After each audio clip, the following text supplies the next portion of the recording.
Hay un mundo por descubrir. Empieza Una vida nuestro programa de literatura, de brazos del guión final. Un libro, tu mejor compañía. Siento al despertar que el sueño es la realidad.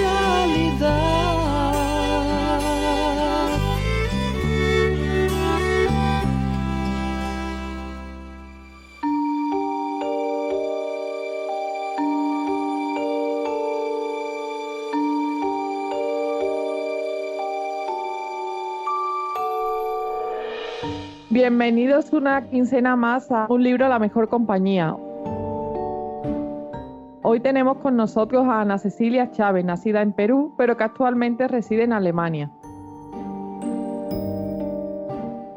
Gracias a la influencia de su familia, desde pequeña aprendió a disfrutar de la literatura y la lectura.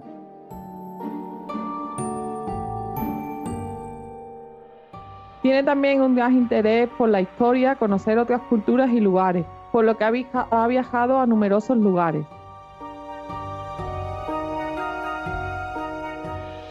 Sus poemas han pasado con el tiempo de ser romántico a tocar diferentes temas y ser de una temática muy diversa. Viene a hablarnos de su poemario. Antes de empezar la entrevista, os recuerdo que os dejamos con el consejo de Loreto.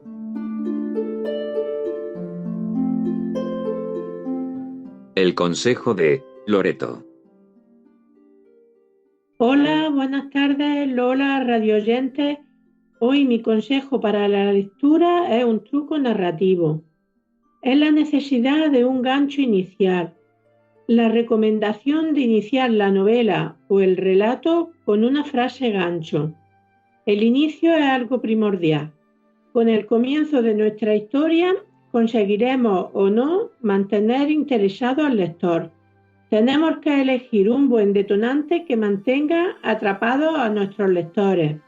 Y no podemos dejarlo para la página 100 o 200, porque ahí va a llegar seguro nuestra madre, nuestros tíos, nuestros abuelos, las personas que nos quieren mucho y que leen todo lo que escribimos. Pero nuestros lectores desconocidos tenemos que atraparlos desde el primer momento y continuar teniéndolos entretenidos a lo largo de toda la narración. Así comenzamos con un buen inicio, pero tenemos que ser honestos y mantener un buen nivel, porque contamos con personas inteligentes que descartarán nuestro libro si no les satisface. ¿Y qué significa un buen inicio? Pues algo que genere inquietud al lector. Mejor si él se plantea una pregunta o una duda. A continuación voy a leer unos ejemplos que van a ser algo gráficos de lo que he explicado. Este lo he cogido de un libro de relatos de Cristina Sánchez Andrade, El niño que comía lana. Al atardecer, cuando las sombras empezaban a caer, la abuela salió de la casa con el bolso. Caminó arrastrando la pala hasta adentrarse en la fraga.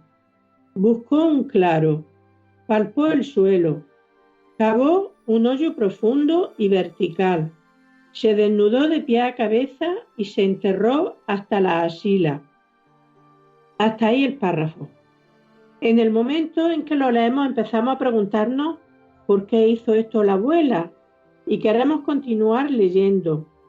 Es lo que tenemos que buscar los escritores, que se pregunte el lector y que quiera resolver la incógnita. Ahora voy a leer el comienzo de la novela La metamorfosis de Franz Kafka. Cuando Gregor Samsa se despertó una mañana después de un sueño intranquilo, se encontró sobre su cama convertido en un monstruoso insecto. Otro inicio soberbio que incita al lector a continuar leyendo si quiere saber qué le ocurre al protagonista cuando se convierte en insecto. Voy a continuar leyendo otro párrafo. Vine a Comala porque me dijeron que acá vivía mi madre. vivía mi padre, un tal Pedro Páramo. Mi madre me lo dijo, y yo le prometí que vendría a verlo en cuanto ella muriera. Le apreté sus manos en señal de que lo haría, pues ella estaba por morirse, y yo en un plan de prometerlo todo. Este es el inicio bárbaro de los relatos de Pedro Páramo, del escritor Juan Rulfo. Este escritor es muy, muy bueno. Y para terminar voy a leer el inicio de la fábula El avaro y el oro de Esopo. Un avaro vendió todo lo que tenía de más y compró una pieza de oro, la cual enterró a la orilla de una vieja pared, y todos los días iba a mirar el sitio. ¿Qué pasó? ¿Encontraba el avaro el tesoro cuando iba a mirar todos los días? Eso es lo que tenemos que crear el lector, la intriga. Os recomiendo que busquéis los libros de los relatos que he ido leyendo de estos escritores que he ido nombrando hoy, porque va a ser muy útil si tenéis previsto escribir.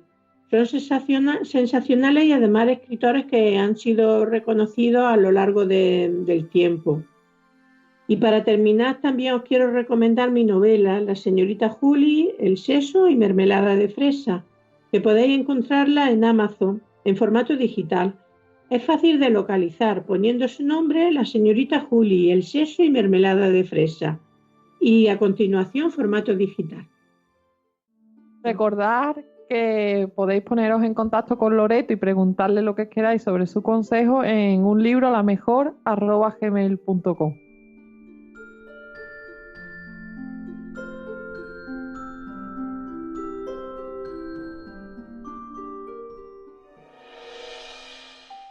Bienvenida, Ana. Gracias, hola Lola, ¿cómo estás? Muy buenas tardes, muy buenas noches a todos los oyentes. Gracias por esta invitación y por tenerme en tu programa. Siempre empezamos, Ana, la entrevista preguntando que cómo surgió en ti la necesidad de escribir. Bueno, la necesidad de escribir empieza cuando yo era una adolescente, ¿no? Cuando empiezan esos primeros amores y te da vergüenza decir hay algunas cosas. Entonces yo empiezo a escribir en esas épocas. Yo era una adolescente y empiezo a darme cuenta de que cuando yo escribo puedo expresar mejor mis emociones. Y es en esa época de adolescencia donde yo empiezo a escribir, pero curiosamente me daba vergüenza mostrar mis escritos y nunca nadie supo que yo escribía. Jamás enseñé ninguno de mis escritos y llenaba cuadernos escribiendo, escribí por años hasta que mi hija mayor, cuando tenía más o menos 8 años, encuentra uno de mis cuadernos, ¿no? Yo escribo desde la adolescencia, pero siempre lo tenía de manera muy reservada, muy para mí. Era algo sagrado que no quería mostrar a nadie. ¿Y por qué elegiste la poesía como medio de expresión? Bueno, yo no elegí especialmente la poesía, eso venía solo. Cuando escribía normalmente al inicio, escribía mucho en rima y hacía muchas metáforas también, pero eso era algo que venía de muy dentro, era algo que nacía de mí, no lo buscaba, no lo trabajaba, simple y llanamente nacía de mí. El escribir para mí escribir es una necesidad. Y como algunos escriben narrativa, pueden escribir novelas y pueden expandirse en otros campos, para mí es mucho más fácil viajar a través de las metáforas y poder expresar sentimientos, emociones, hechos, pero a través de rimas y metáforas, de pequeñas frases. Por eso yo no la escogí, es lo que a mí me nace, lo que a mí me sale. A pesar de que la poesía se considera uno de los géneros más difíciles de escribir. Sí, es cierto, pero para mí yo encuentro en mi persona, para mí la fluidez es más rápida a través de la poesía. de la poesía. Escuchar la melodía de las rimas o la función que cumplen las metáforas, las comparaciones de cosas simples, de cosas naturales, con cosas más complejas. Esa armonía, esa simbiosis entre las metáforas y las rimas, a mí me nace, me sale de manera más espontánea. Quizás a otros no, a otros les sale más, les nace más describir en una narrativa más larga, pero a mí me salen cosas más pequeñas.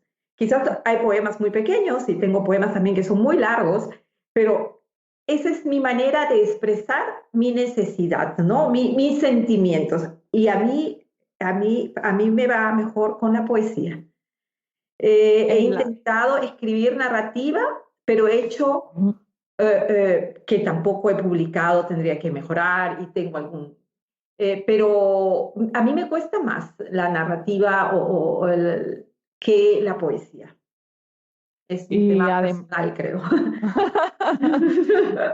Además, para la poesía es importante en muchas ocasiones conocer, ¿no?, diferentes lugares, diferentes culturas. ¿Qué ha significado para ti conocer otros lugares y otras culturas en tus viajes?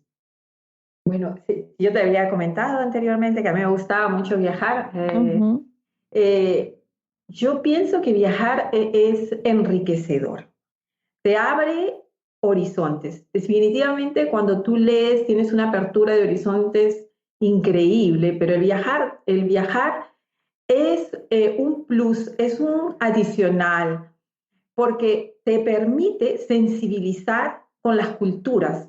Tienes un contacto, el contacto físico, el ver, el oler, el sentir, ya no te lo cuentan, lo sientes.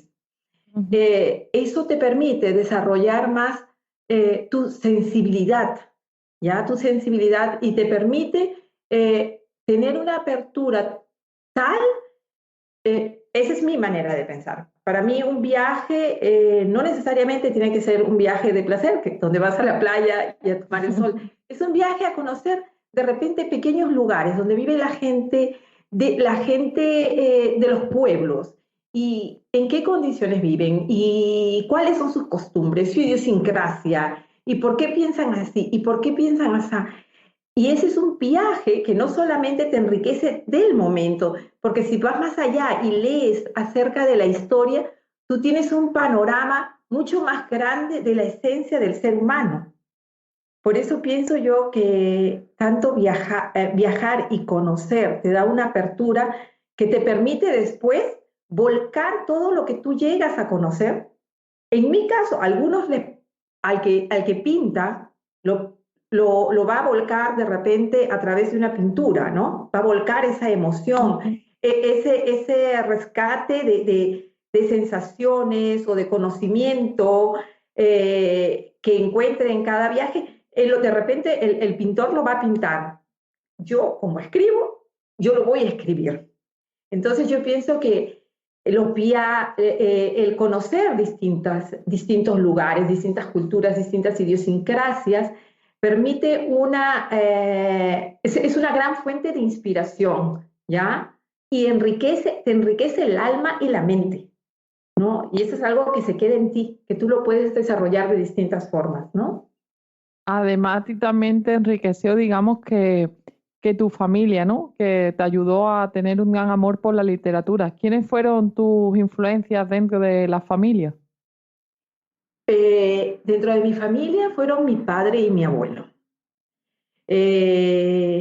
Mi abuelo, un hombre bastante sencillo, pero era uno de esos pequeños ratones de biblioteca, ¿no? Y él tenía, yo recuerdo, unos libros. Yo iba mucho a la casa de mi abuelo y él tenía una colección de libros que venían del año 1800 al 1900, de los años entre 1800 y 1900, venían de Europa. Y eran una especie como revistas, pero eran gigantes, eran una por año. Y él tenía 20 de esos libros. Yo tengo muy grabado en la memoria cómo mi abuelo nos leía conmigo ese libro, pero yo recuerdo que yo me tenía que echar en el piso porque el libro era tan grande y tan gordo que yo no lo podíamos tener en las piernas, ¿no? Sobre las piernas o sobre la mano. Yo me tenía que echar sobre el libro, era increíble. Y él leía mucho literatura, él leía Allan Poe, él leía Becker, Adolfo Gustavo Becker, y con él es con el que nace mi interés por la literatura. Por otro lado, mi padre estuvo siempre muy interesado en la historia, en el arte, él pinta, él canta, él es un creativo. Entonces, ellos dos ellos estuvieron siempre de manera directa o indirecta, motivando mi interés, no solamente por la literatura, sino por el arte en general. Y bueno, y así con el paso del tiempo, gracias a la influencia de tus viajes, de tu familia, has llegado al momento en que has publicado tu primera obra de poemas, que es Tiempo de Esperanza. ¿Es tu primera publicación? Sí, Tiempos de Esperanza es el primer libro que yo escribo, que me animo a publicar y a escribir cuando empieza la pandemia, ¿no? En esa época, la verdad, ni siquiera cuando se iniciaba antes de la pandemia, un mes antes, yo no tenía en la cabeza que yo iba a publicar un libro, ¿no? Mis escritos seguían escondidos y yo eso no lo tenía pues ni remotamente pensado, ¿no? A pesar de que mi hija mayor siempre decía, deberías de publicar, ¿no? Mi hija mayor... O sea, ella te animaba, ¿no? Ella me animaba, pero ella es muy buena chica. Ella guardó el secreto hasta que yo le dije, ¿sabes qué? Voy a publicar. Y ella guardó hasta el final el secreto. Nadie lo sabía. Mis padres no lo sabían, nadie. Pasó que mis padres iban a venir por primera vez a visitarme aquí a Alemania, Europa, y 10 días antes de su viaje se cierran los aeropuertos en Europa. Y entramos en cuarentena y la verdad para mí fue muy triste. Para mí fue una sensación muy triste. Todos los planes que se habían hecho en un año se derrumbaron en 2 semanas. Y sobre todo en reunirte con la familia, ¿no? Digamos, pues a estar de nuevo solo. Sí, y era la primera vez que después de 13 años ellos iban a poder ver a su hija aquí en Alemania. Yo he ido a Perú, pero ellos iban a tener la oportunidad de estar aquí. Lo habíamos planeado con mis hermanos con un año de anticipación y ¡ploc! Llega la pandemia. Y todo se va al piso como un castillo de naipes. Y la verdad, sí me afectó mucho, me dolió mucho. Y al mismo tiempo, yo trabajo siempre en contacto con mucha gente y escuchaba los comentarios de la gente, ¿no? Ese desconcierto, esa confusión que se generó en primer momento, más que miedo, era todos estaban desconcertados, todos estábamos desconcertados, algunos asustados, pero todavía aquí en Alemania no fue como en España y las medidas, si bien es cierto, fue una semi-cuarentena, no fue tan drástico como en otros países en Europa o en Latinoamérica. El escuchar los comentarios de la gente, yo me convierto en algo así como un radar y empiezo a escuchar los comentarios de la gente. Tenía tiempo y tenía tiempo para pensar, no tenía que ir a trabajar y me volví como en una antena que iba recibiendo información. Y yo me encontraba en un momento donde la sensibilidad estaba a flor de piel. Y yo entonces en ese momento escribo el primer poema de este libro, al que titulo Y ella llegó, que es un poema donde yo trato de rescatar el lado bueno de la pandemia. Y trato de comunicar, nosotros aquí podíamos salir a la calle. Conforme salíamos a la calle y te encontrabas o me encontraba con alguien y con la distancia y con todo, y hablabas, yo seguía recopilando información y un periodista lo escribe en un diario y hace una noticia y yo empecé a escribir, empecé a volcar las emociones que yo percibía a mi alrededor y las mías propias, y empiezo a escribir este libro, ¿no? Entonces, empiezo a escribir este libro y empiezo a escribir Tiempos de Esperanza. Lo escribo, por ejemplo, la poesía Tiempos de Esperanza, cuando en España y en Italia se levantan las cuarentenas, después de haber pasado los momentos tan duros, ¿no? En Sudamérica también se vivían momentos muy duros, muchas muertes. Entonces, yo recuerdo, yo hablo con un amigo que toca guitarra flamenca y le digo, hazme música, le digo, yo he escrito un poema y lo puse en YouTube. Es un video casero y yo le dije, yo quiero que este video lo vea la mayor cantidad de gente posible y que recupere la esperanza, que no pierda el valor y la fuerza. Y en homenaje a todos los caídos, que sigamos su ejemplo y que continuemos con la vida. Y empiezo a escribir básicamente en este libro poemas de reflexión. Poemas, hay un poema un poco gracioso, pero que en el fondo nos habla de la tolerancia, ¿no? Hay un poema, Doctorado en Lucha, que nos demuestra que la vida no es fácil, que te vas a caer, pero te tienes que levantar y tienes que continuar. Del poema Doctorado en Lucha te quería hablar porque es uno de los que has puesto en YouTube y habla de la necesidad, ¿no?, de levantarse y seguir luchando. ¿Ese poema ha surgido porque te ha costado llegar al momento en el que estás ahora? Yo creo que algunos tenemos la vida más fácil y otros no tanto. Y la vida tiene sus altibajos. Yo he tenido algunos altibajos en la vida, y más de uno, pero uno se puede levantar. Y sí me siento identificada con el poema, y pienso que es un poema que no solamente me identifica a mí, sino que identifica a hombres y mujeres, todos aquellos viajeros que pasamos por este mundo. Somos viajeros en esta vida. No la tenemos fácil.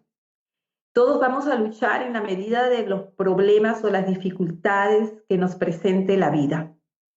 Y una cosa muy difícil es cuando sales de tu país, por ejemplo, y te enfrentas a una cultura completamente distinta, y tienes que abrirte paso, ¿no? Esa es una lucha muy grande. Y tú caes, de repente sientes que caes porque empiezas de cero. Y hay veces eso es doloroso. Por ejemplo, ese es un tipo de lucha que yo tuve, ¿no? Un tipo de lucha de proceso de adaptación, de acostumbrarse a la comida, pero se puede conseguir. Y hay, como extranjera, como ser humano que vive fuera de su país, como mujer y madre, y como una mamá sola, bueno, tengo 2 hijas, pero vivo acá con mi hija menor, como una mujer que vive sola con su hija. Yo creo que es una manera de decir, no tengas miedo, tú puedes salir adelante, tú puedes lograr tus objetivos si es que no pierdes el camino. Solamente tienes que continuar, armarte de valor, y por duro que sea el camino, por duro que se vea, nada es imposible. Yo escribo, sí, la vida a veces no es color de rosa. La vida no es un cuento de hadas, pero la vida no es fea, la vida es maravillosa, y cada caída nos enseña que podemos levantarnos. El caerse es el privilegio para aprender podamos aprender a que nos podemos poner de pie, caminar y luego correr. Es por eso que yo escribo ese poema, para levantar los ánimos y para decir, oye, no todo está perdido. No es solamente la pandemia, hay muchas cosas que nos pueden hacer sentir perdidos, pero no todo está perdido siempre y cuando nosotros no nos perdamos a nosotros mismos. Porque entonces entiendo que para ti la poesía es también una forma de luchar, de aceptar los acontecimientos en tu vida y sobre todo una especie también de medicina para ti misma. Es una manera de volcar emociones. Puede ser una catarsis quizás. Es una manera, sí, de volcar lo que sientes, ¿no? Lo que sientes y definitivamente escribes a veces parte de tu vida o parte de vivencias de otros, ¿no? Pero yo creo que siempre hay muchas emociones que el que escribe va a plasmar sobre papel, ¿no? Muchas emociones que tiene dentro o que de repente no son necesariamente solamente suyas, como cuando yo escribo lo de la pandemia. Y te repito, yo ahí fui un receptor. Sí, de todos los comentarios que tú ibas escuchando. Claro, y fui un filtro. Y entonces, en mis poemas no solamente hablo de mis emociones. Doctorado en Lucha refleja muchas luchas que yo tuve en mi vida, quizás. No, definitivamente, ¿ya? Pero también son las luchas de otros. Yo pienso, o por lo menos en mi caso particular, definitivamente muchas de mis emociones se van a ver plasmadas en mis escritos. Mucho de mi alma, de mi vida, de lo que en esencia soy, pero también hay mucha influencia de mi entorno, de lo que escucho y de lo que veo. Sí, porque además, perdón, la poesía es muchas veces como las canciones, ¿no? Que cuando las lees todas parece que hablan de ti, ¿no? Con todas te identificas y a todas le sacas una experiencia personal. Así es. Eso es, porque al final todo se reduce a que todos somos seres humanos y que cuando pasamos por la vida, todos vamos a pasar de repente, de una u otra manera, cosas muy similares. Y hay veces vemos una película o escuchamos una canción y nos acordamos de alguna etapa o nos identificamos en ella, en una etapa, en un momento peculiar de nuestra vida, ¿no? Puede pasar con un libro, puede pasar con una película, puede pasar con una canción, puede pasar con una poesía. Y puede pasar con el momento en el que estés leyendo la poesía, que de repente sea la que te quede como anillo al dedo, ¿no? Por lo menos eso es lo que creo, ¿no? Hay veces escuchas una canción y dices, está hecha para mí. Sí. Sobre todo cuando uno está en etapa de desamor o en etapa ruptura, parece que todas las canciones y todos los poemas muchas veces también hablan de ti. Cuando estás leyendo cualquier cosa, todo te identifica. Tú has pasado por todo eso, has pasado todo ese sufrimiento. Todos se enamoran igual, todos viven con locura, con pasión, y después viene la ruptura, y es siempre el mismo proceso, casi siempre, ¿no?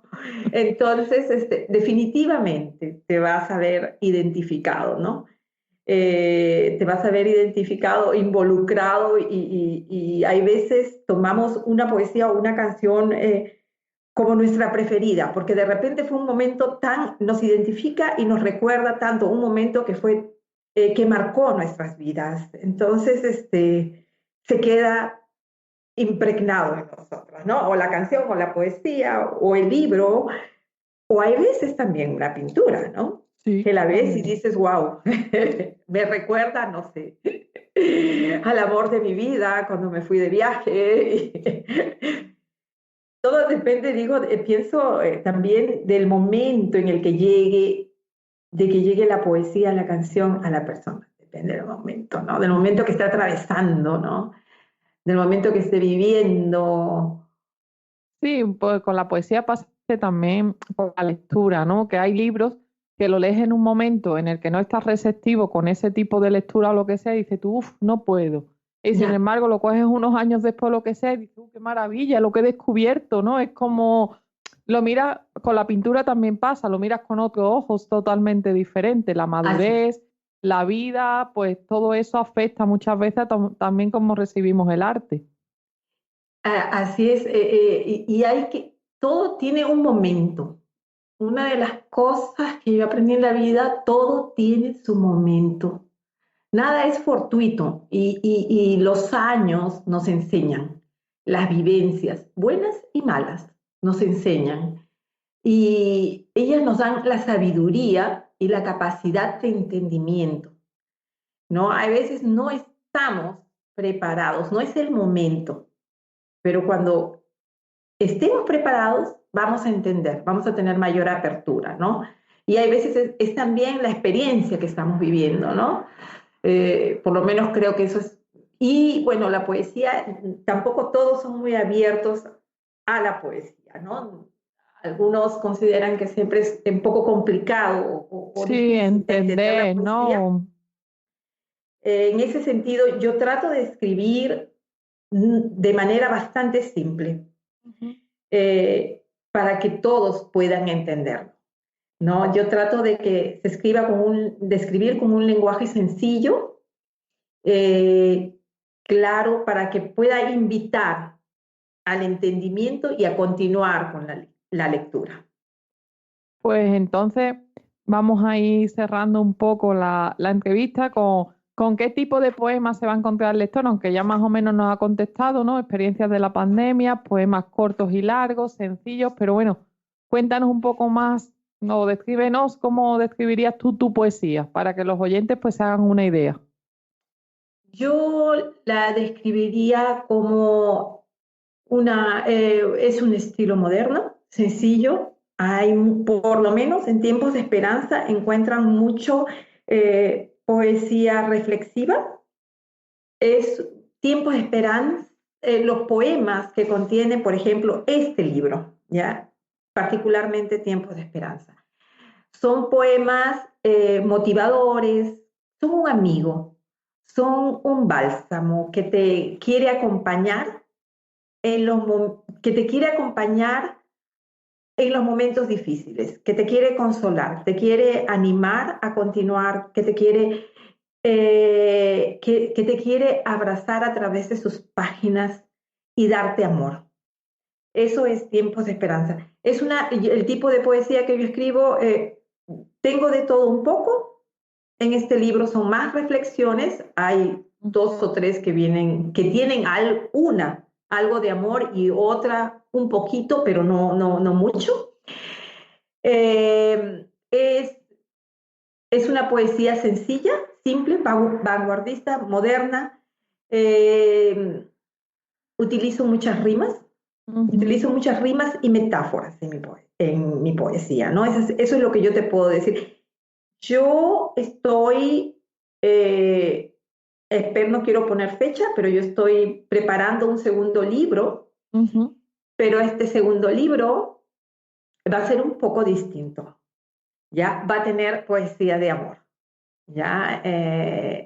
Va a ser quizás un poco más de la mitad, va a ser poemas románticos, donde se ven las secuencias de cómo se desarrolla el amor, ¿no? Desde las emociones del inicio y cuando esto va decayendo y el dolor y el sufrimiento, ¿no? En distintos poemas van a poder ver poemas románticos, poemas de amor, y también va a tener poemas reflexivos, ¿no? La otra parte del libro. Espero lograr sacarlo este año. Ya, también será como Tiempos de Esperanza, una poesía un estilo bastante moderno y simple. Mi poesía es moderna y simple. Es fácil es fácil de entender. El vocabulario es bastante sencillo para que pueda llegar claramente al corazón y al alma de las personas, para que lo puedan interpretar sin dificultad, para que pueda llegar a todos sin ningún problema. ¿Y dónde podemos adquirirlo, el libro de Tiempos de Esperanza? Tiempos de Esperanza, si están en España, lo pueden solicitar en las librerías de su preferencia, y ahí se los pueden pedir si es que no lo tienen en ese momento, o lo pueden pedir a través de las grandes plataformas como Amazon, la Casa del Libro, En Google Books también está como libro físico y está como libro electrónico, como ebook. Lo pueden encontrar también ahí, ¿no? Y bueno, pues para terminar, pues nos vas a leer un poema, ¿no? Ya, les voy a leer. Pues Mira, todo tuyo. yo había pensado había pensado en El hombre, una ensalada de gustar, que es bastante gracioso y habla de la tolerancia, pero ya que habíamos vuelto a tocar el tema de la pandemia, creo que mejor les voy a leer Y ella llegó, que es el poema, que es el primer poema que escribo, el que describe a la pandemia, ¿no? Y ella llegó.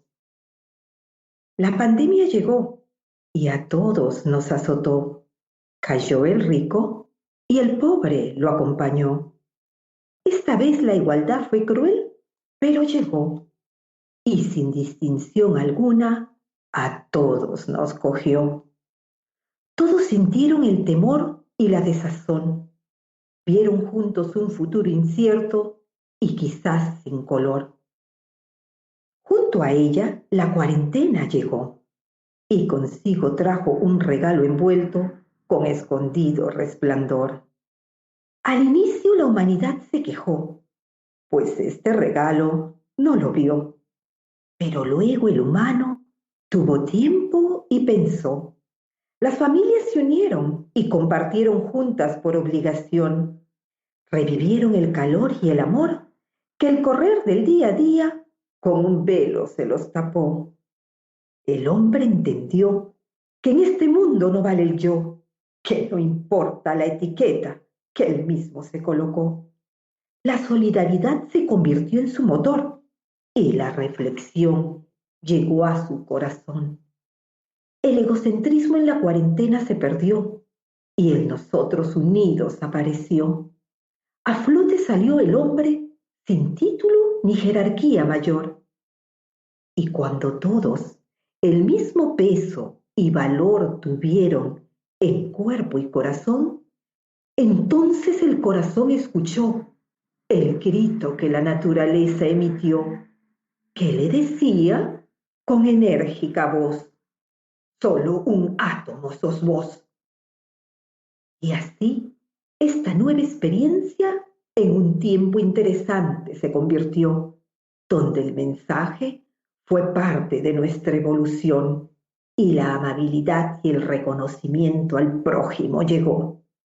Tuvo el dolor y el miedo que al arrogante humano sacudir y así hacerle sentir el verdadero valor del vivir y el convivir. El mañana no se parecerá al ayer. El humano tendrá que entender que solo un pequeño átomo en el universo es él.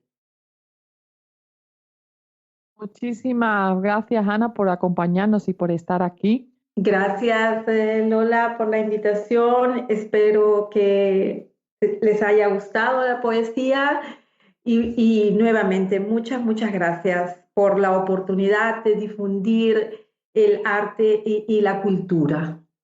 Gracias por prestarnos tu tiempo y tu dedicación. Y pues bueno, hasta aquí esta quincena de Tiempo de Cultura y os dejo con la reseña de Loreto.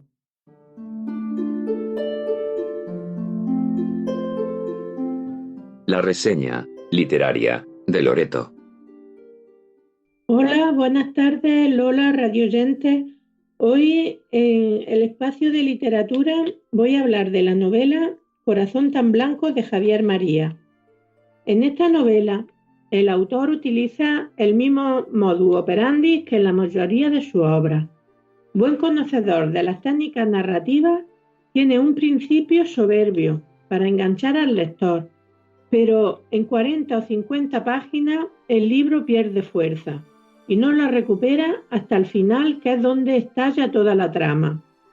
También, como en otras obras, haciendo uso de su trabajo de traductor, utiliza el mundo de los idiomas para aplicarlo al libro. Muy interesante, pero lo hace de tal forma que parece un ensayo, un documento más que una fábula. Utiliza muchos paréntesis, no muestra sentimientos, no te hace sentir ni tristeza ni alegría. Por tanto, te cuesta introducirte en el argumento. No te sitúa, no te alías con ninguno de los personajes.